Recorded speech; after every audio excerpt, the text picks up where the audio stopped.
your little 347. Just got done running it. Give you a description of this combination. Obviously it's Borla.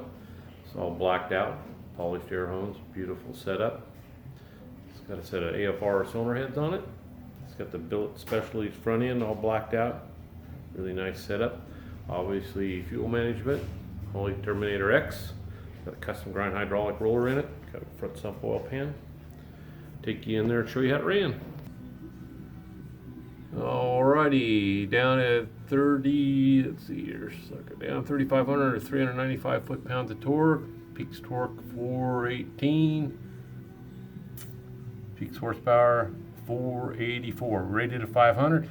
Front end's about 20, so everything's good. We'll get her off there getting a crate. Come your way. Have a great day.